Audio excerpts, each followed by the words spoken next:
A Metrical Essay.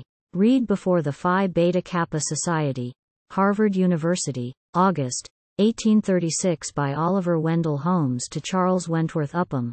The following metrical essay is affectionately inscribed. Scenes of my youth, awake its slumbering fire. Ye wines of memory, sweep the silent lyre. Ray of the past, if yet thou canst appear, break through the clouds of fancies. Waning year. Chase from her breast the thin autumnal snow, if leaf or blossom still is fresh below. Long have I wandered. The returning tide brought back an exile to his cradle's side.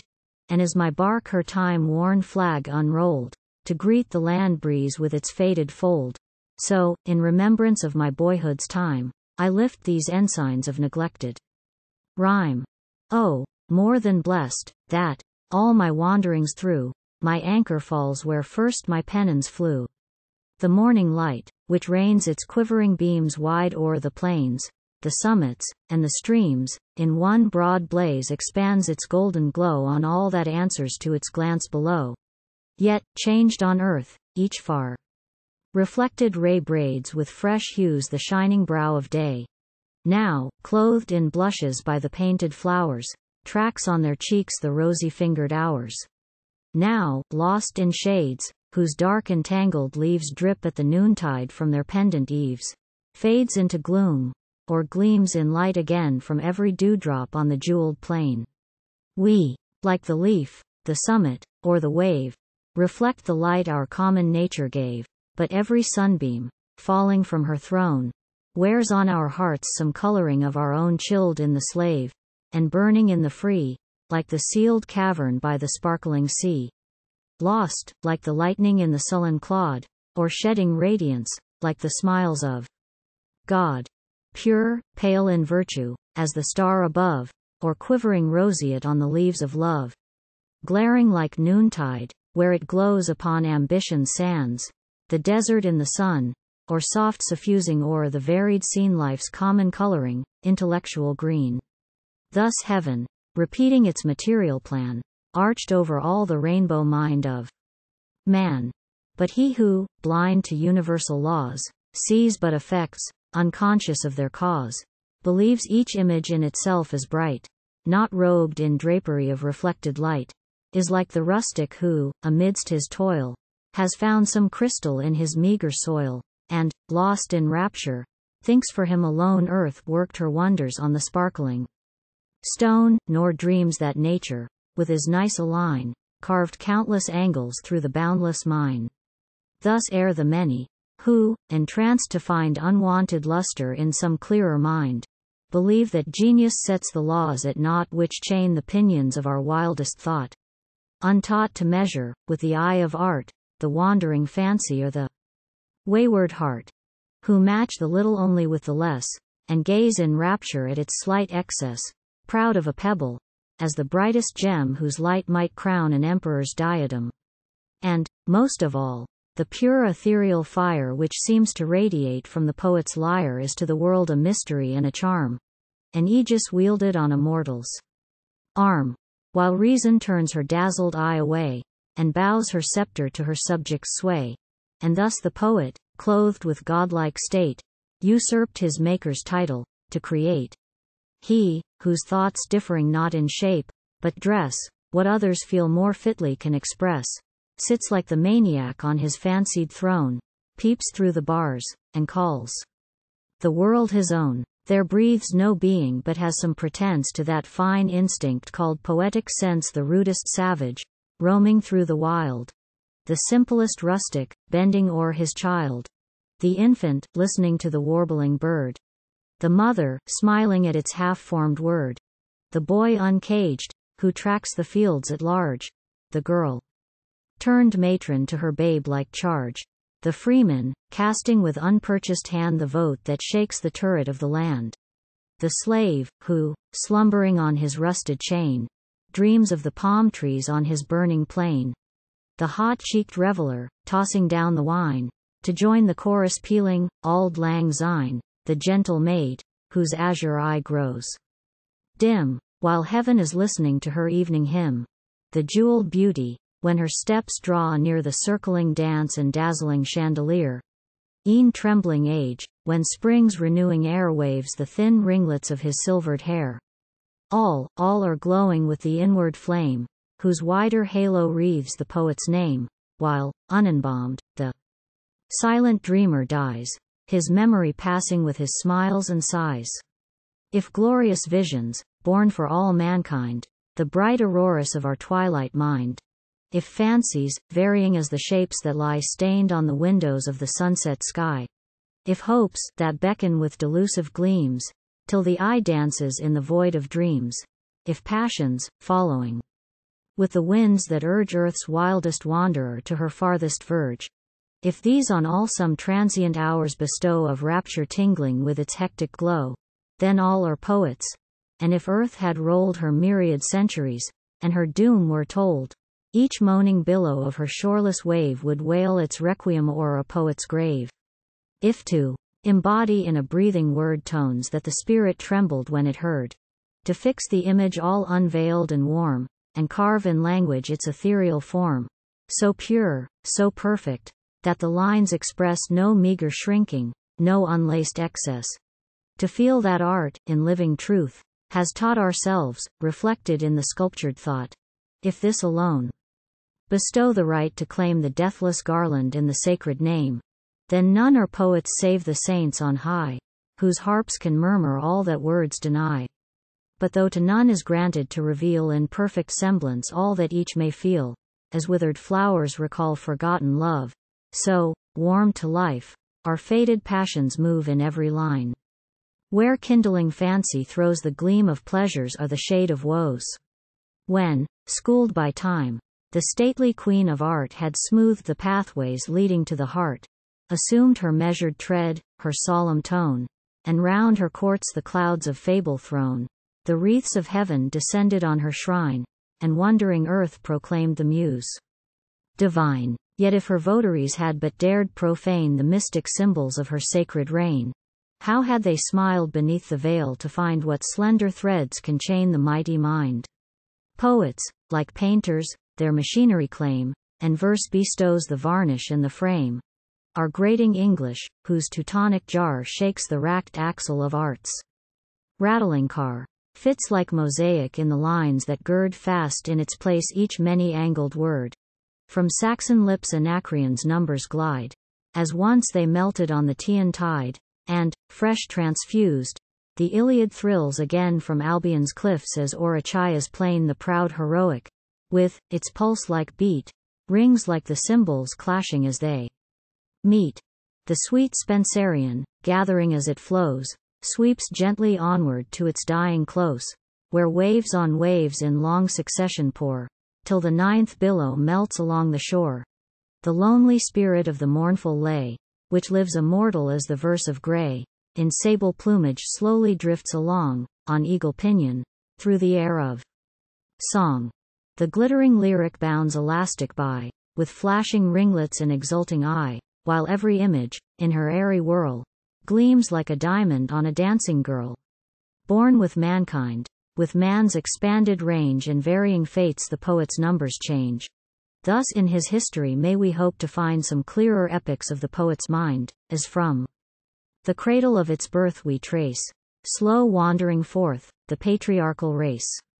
Aye, when the green earth, beneath the zephyr's wing, wears on her breast the varnished buds of spring, when the loosed current, as its folds uncoil, slides in the channels of the mellowed soil, when the young hyacinth returns to seek the air and sunshine with her emerald beak, when the light snowdrops, starting from their cells, hang each pagoda with its silver bells, when the frail willow twines her trailing bow with pallid leaves that sweep the soil below, when the broad elm, sole empress of the plain, whose circling shadow speaks a century's reign, wreathes in the clouds her regal diadem, a forest waving on a single stem.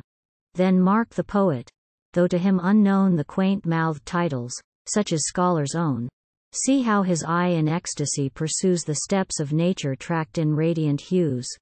Nay, in thyself, whate'er may be thy fate, pallid with toil or surfeited with state, Mark how thy fancies, with the vernal rose, awake, all sweetness, from their long repose.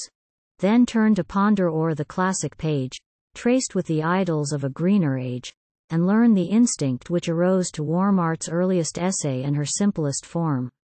To themes like these her narrow path confined the first-born impulse moving in the mind, in vales unshaken by the trumpet's sound, where peaceful labor tills his fertile ground. The silent changes of the rolling years, marked on the soil or dialed on the spheres, the crested forests and the colored flowers, the dewy grottos and the blushing bowers, these, and their guardians, who, with liquid names, Strephons and Chloes, melt in mutual flames, woo the young muses from their mountain shade, to make Arcadius in the lonely glade.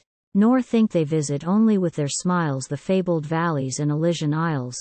He who is wearied of his village plain may roam the Edens of the world in vain. Is not the star-crowned cliff, the cataract's flow, the softer foliage or the greener glow, the lake of sapphire or the spar-hung cave, the brighter sunset or the broader wave, can warm his heart whom every wind has blown to every shore, forgetful of his own home of our childhood. How affection clings and hovers round thee with her seraph wings. Dearer thy hills, though clad in autumn brown, than fairest summits which the cedars crown. Sweeter the fragrance of thy summer breeze than all Arabia breathes along the seas. The stranger's gale wafts home the exile's sigh, for the heart's temple is its own blue sky. O happiest they, whose early love unchanged, hopes undissolved, and friendship unestranged, tired of their wanderings, still can deign to see love, hopes, and friendship, centering all in thee. And thou, my village, as again I tread amidst thy living and above thy dead, though some fair playmates guard with charter fears their cheeks, grown holy with the lapse of years, though with the dust some reverend locks may blend, where life's last milestone marks the journey's end. On every bud the changing year recalls, the brightening glance of morning memory falls, still following onward as the months unclose the balmy lilac or the bridal rose, and still shall follow, till they sink once more beneath the snowdrifts of the frozen shore, as when my bark, long tossing in the gale, furled in her port her tempest-rended sail. What shall I give thee? Can a simple lay, flung on thy bosom like a girl's bouquet, do more than deck thee for an idle hour, then fall unheeded, fading like the flower? Yet, when I trod, with footsteps wild and free, the crackling leaves beneath yon linden tree, panting from play or dripping from the stream, how bright the visions of my boyish dream, or, modest Charles, along thy broken edge, black with soft ooze and fringed with arrowy sedge, as once I wandered in the morning sun, with reeking sandal and superfluous gun. How oft, as fancy whispered in the gale, thou wast the Avon of her flattering tale. Ye hills, whose foliage, fretted on the skies, prints shadowy arches on their evening dyes, how should my song with holiest charm invest each dark ravine and forest-lifting crest? How clothe in beauty each familiar scene, till all was classic on my native green? As the drained fountain, filled with autumn leaves, the field swept naked of its garnered sheaves, so wastes at noon the promise of our dawn, the springs all choking, and the harvest gone. Yet hear the lay of one whose natal star still seemed the brightest when it shone afar, whose cheek, grown pallid with ungracious toil, glows in the welcome of his parent soil, and ask no garlands sought beyond the tide, but take the leaflets gathered at your side. 2. But times were changed. The torch of terror came, to light the summits with the beacon's flame. The streams ran crimson, the tall mountain pines rose a new forest o'er embattled lines. The bloodless sickle lent the warrior's steel, the harvest bowed beneath his chariot wheel. Where late the wood dove sheltered her repose, the raven waited for the conflict's close. The cuirassed sentry walked his sleepless round, where Daphne smiled or Amaryllis frowned, where timid minstrels sung their blushing charms. Some wild Tyrtaeus called aloud, to arms. When glory wakes, when fiery spirits leap, roused by her accents from their tranquil sleep, the ray that flashes from the soldier's crest lights, as it glances, in the poet's breast. Not in pale dreamers, whose fantastic lay toys with smooth trifles like a child at play, but men, who act the passions they inspire, who wave the saber as they sweep the lyre. Ye mild enthusiasts, whose pacific frowns are lost like dewdrops caught in burning towns, pluck as ye will the radiant plumes of fame, break Caesar's bust to make yourselves a name. But if your country bears the avenger's blade for wrongs unpunished or for debts unpaid, when the roused nation bids her armies form, and screams her eagle through the gathering storm, when from your ports the bannered frigate rides, her black bows scowling to the crested tides, your hour has passed. In vain your feeble cry is the babe's wailings to the thundering sky.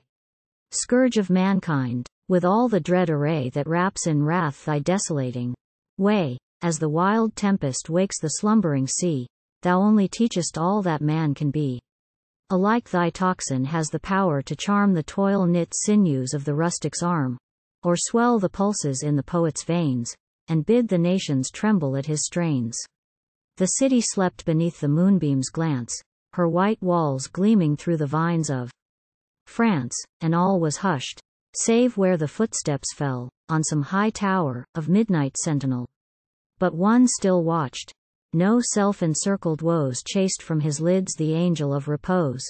He watched, he wept, for thoughts of bitter years bowed his dark lashes, wet with burning tears his country's sufferings and her children's shame streamed o'er his memory like a forest's flame. Each treasured insult, each remembered wrong, rolled through his heart and kindled into song. His taper faded, and the morning gales swept through the world the war song of Marseille. Now, while around the smiles of peace expand, and plenty's wreaths festoon the laughing land, while France ships outward her reluctant oar, and half our navy basks upon the shore, from ruder themes our meek-eyed muses turn to crown with roses their enamelled urn. If e'er again return those awful days whose clouds were crimsoned with the beacon's blaze, whose grass was trampled by the soldier's heel, whose tides were reddened round the rushing keel, God grant some lyre may wake a nobler strain to rend the silence of our tented plain, when Gallia's flag its triple fold displays, her marshalled legions peal the Marseillaise, when round the German close the war clouds dim, far through their shadows floats his battle hymn. When, crowned with joy, the camps of England ring, 1,000 voices shout, God save the King. When victory follows with our eagle's glance, our nation's anthem pipes a country dance. Some prouder muse, when comes the hour at last, may shake our hillsides with her bugle blast. Not ours the task.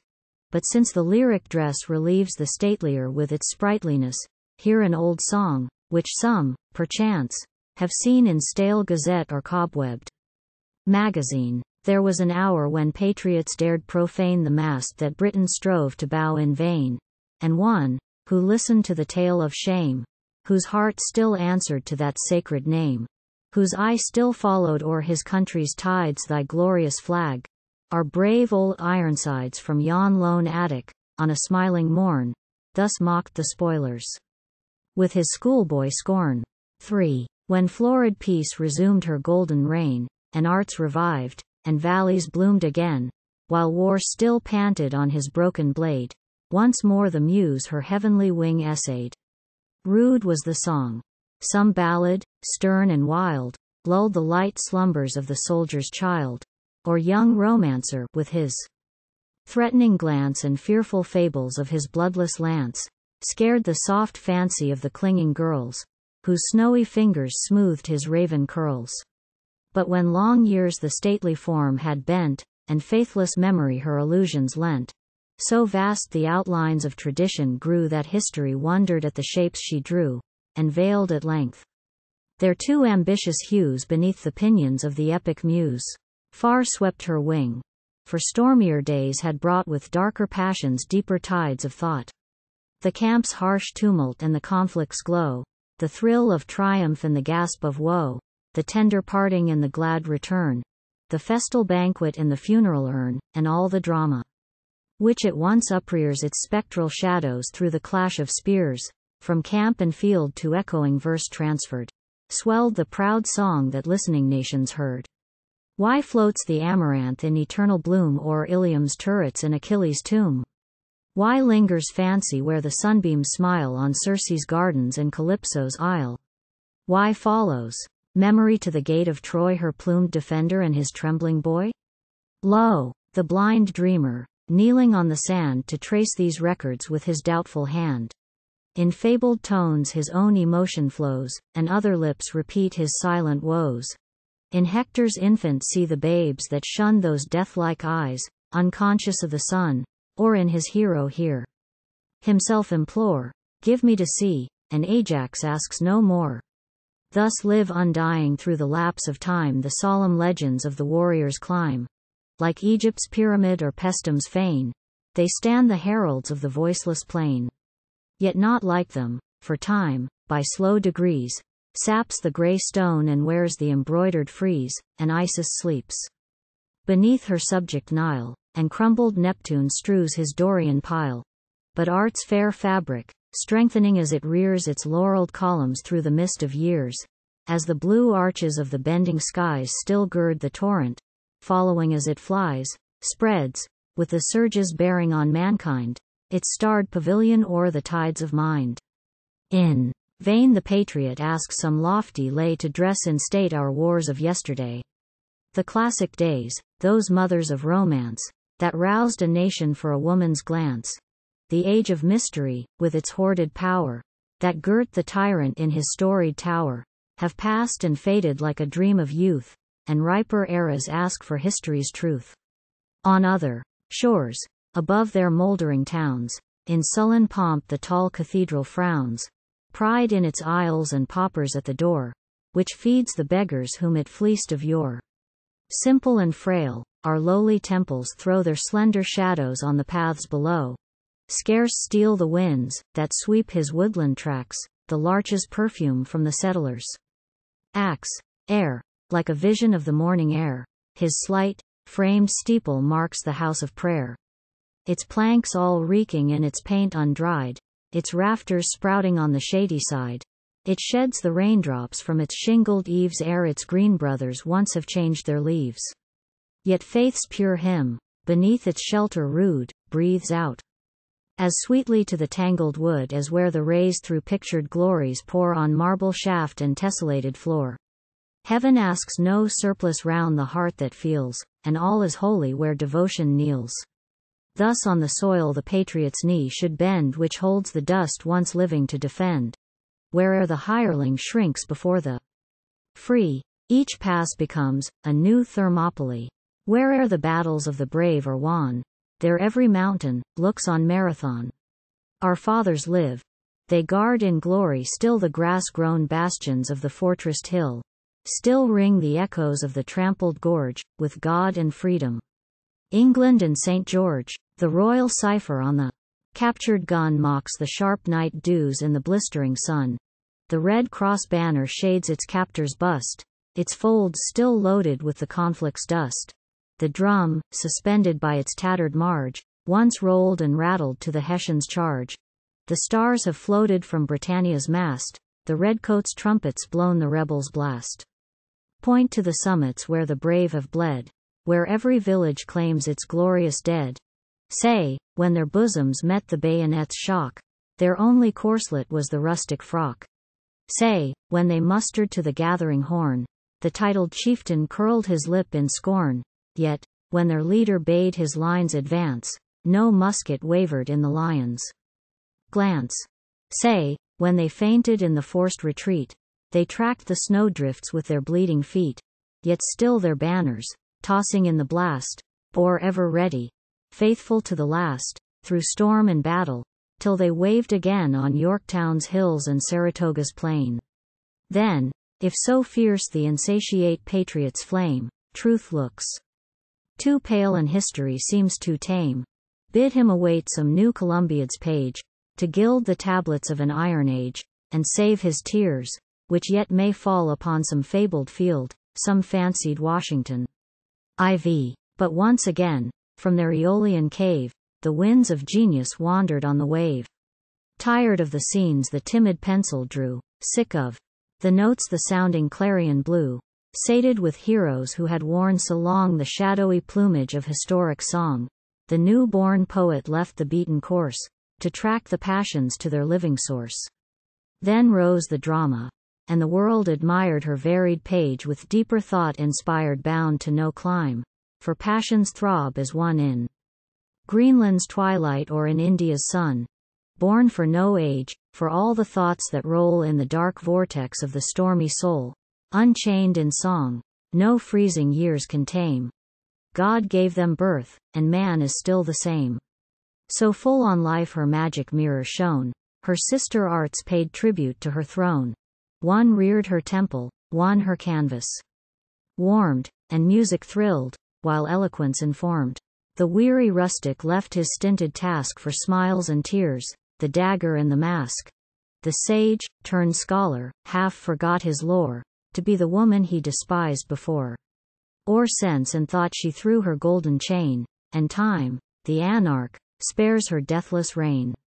Thus lives Medea, in our tamer age, as when her buskin pressed the Grecian stage, not in the cells where frigid learning delves in Aldine folios mouldering on their shelves, but breathing, burning in the glittering throng, whose thousand bravos roll untired along, circling and spreading through the gilded halls, from London's galleries to San Carlo's walls. Thus shall he live whose more than mortal name mocks with its ray the pallid torch of fame, so proudly lifted that it seems afar no earthly pharos, but a heavenly star, who, unconfined to art's diurnal bound, girds her whole zodiac in his flaming round, and leads the passions, like the orb that guides, from pole to pole, the palpitating tides. Though round the muse the robe of song is thrown, think not the poet lives in verse alone. Long ere the chisel of the sculptor taught the lifeless stone to mock the living thought. Long ere the painter bade the canvas glow with every line the forms of beauty know. Long ere the iris of the muses threw on every leaf its own celestial hue, in fable's dress. The breath of genius poured, and warmed the shapes that later times adored. Untaught by science how to forge the keys that loose the gates of nature's mysteries. Unschooled by faith, who, with her angel tread, leads through the labyrinth with a single thread, his fancy, hovering round her guarded tower, rain through its bars like Danae's golden shower. He spoke. The sea nymph answered from her cave he called. The naiad left her mountain wave he dreamed a beauty. Lo, amidst his dream, Narcissus, mirrored in the breathless stream. And night's chaste empress, in her bridal play, laughed through the foliage where Endymion lay. And ocean dimpled, as the languid swell kissed the red lip of Cytherea's shell. Of power, Bellona swept the crimson field, and blue-eyed Pallas shook her Gorgon shield. O'er the hushed waves their mightier monarch drove, and Ida trembled to the tread of Jove. So every grace that plastic language knows to nameless poets its perfection owes. The rough-hewn words to simplest thoughts confined were cut and polished in their nicer mind. Caught on their edge, imagination's ray splits into rainbows, shooting far away. From sense to soul, from soul to sense, it flies, and through all nature links analogies. He who reads right will rarely look upon a better poet than his lexicon. There is a race which cold, ungenial skies breed from decay, as fungus growths arise, though dying fast, yet springing fast again, which still usurps an unsubstantial reign, with frames too languid for the charms of sense, and minds worn down with action too intense.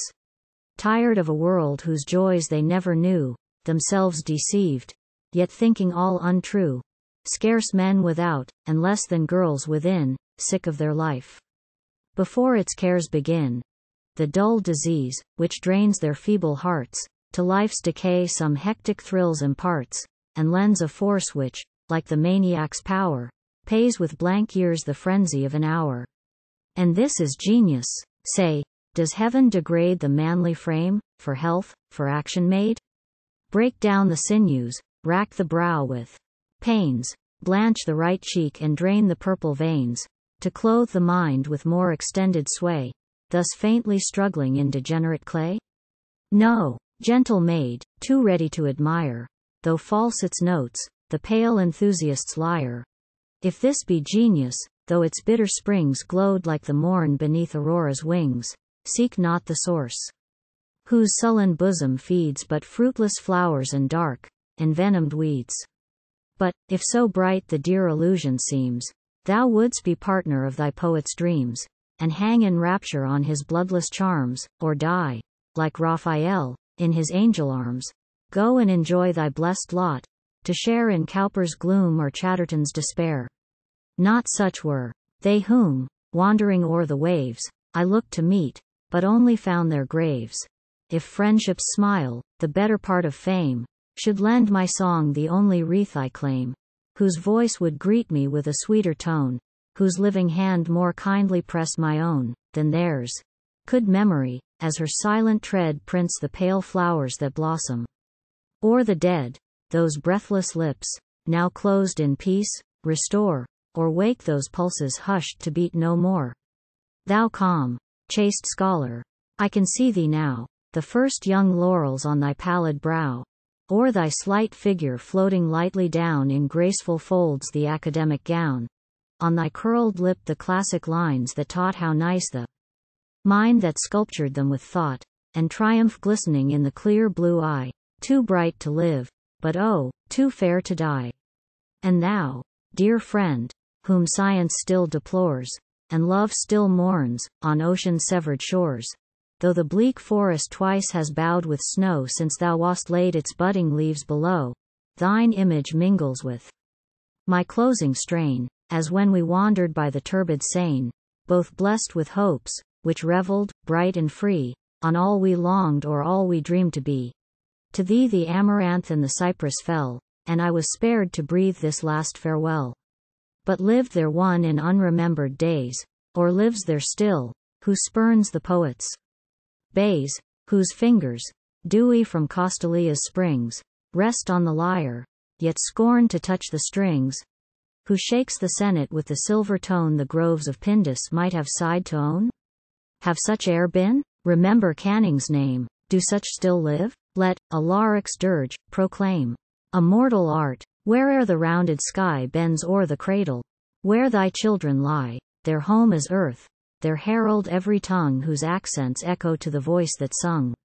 One leap of ocean scatters on the sand the quarried bulwarks of the loosening land. One thrill of earth dissolves a century's toil strewed like the leaves that vanish in the soil. One hill o'erflows, and cities sink below, their marbles splintering in the lava's glow. But one sweet tone, scarce whispered to the air, from shore to shore the blasts of ages bear. One humble name, which oft, perchance, has borne the tyrant's mockery and the courtier's scorn, towers o'er the dust of earth's forgotten graves, as once, emerging through the waste of waves, the rocky Titan, round whose shattered spear coiled the last whirlpool of the drowning sphere.